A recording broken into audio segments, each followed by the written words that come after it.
नमस्कार मित्रों, हमारे चैनल अद्भुत ज्ञान सुविचार में आपका स्वागत है। आज हम आपको बेताल पच्चीसी की दूसरी कहानी सुनाने जा रहे हैं।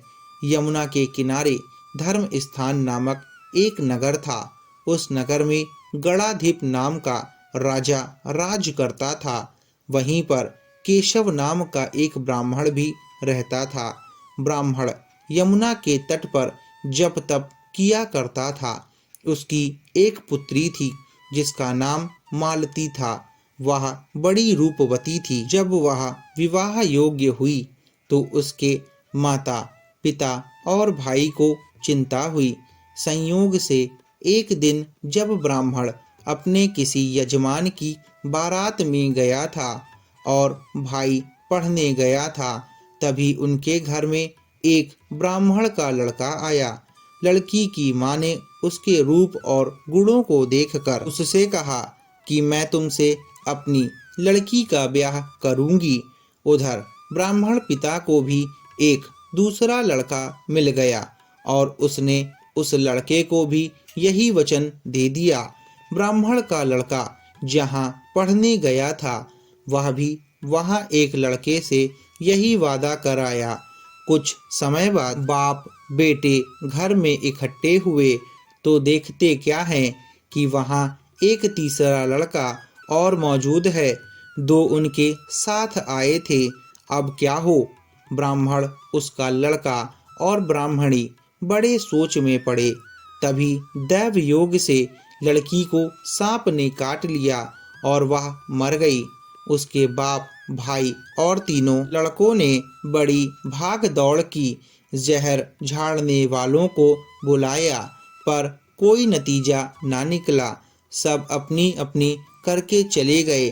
दुखी होकर वे उस लड़की को शमशान में ले गए और क्रियाकर्म कराए।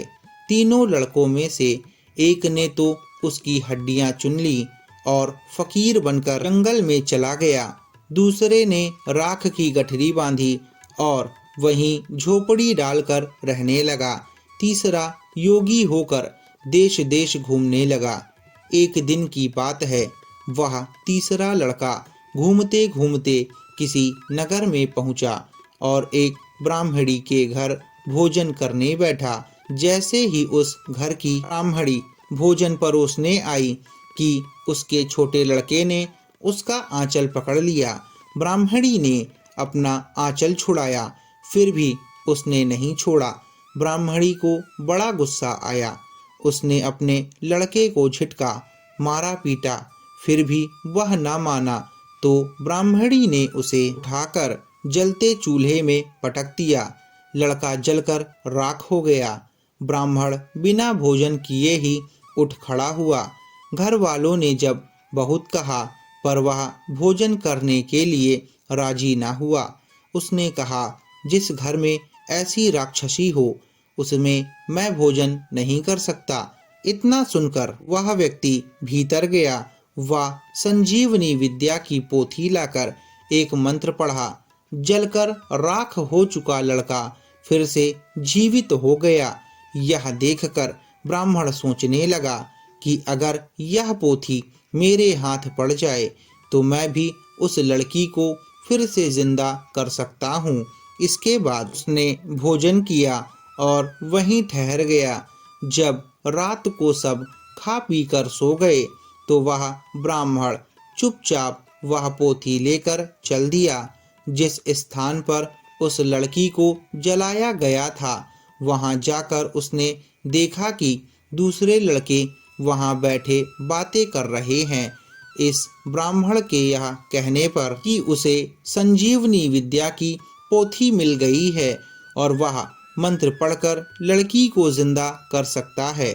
उन दोनों ने हड्डियां और राख निकाली। ब्राह्मण ने जैसे ही मंत्र पढ़ा, वह लड़की जी उठी। अब तीनों उसके पीछे आपस में झगड़ने लगे। इतना कहकर बेताल बोला, राजा बताओ कि वह लड़की किसकी स्त्री होनी चाहिए। राजा ने जवाब दिया, जो वहां कुटिया बनाकर रहा उसकी। बेताल ने पूछा, क्यों? राजा बोला, जिसने हड्डियां रखी वह तो उसके बेटे के बराबर हुआ। जिसने विद्या सीखकर जीवन दान दिया वह बाप के बराबर हुआ। जो राख लेकर रमा रहा वही उसकी हकदार है। राजा का यह जवाब सुनकर बेताल फिर पेड़ पर जा लटका। राजा को फिर लौटना पड़ा और जब वह उसे लेकर चला तो बेताल ने तीसरी कहानी सुनाई।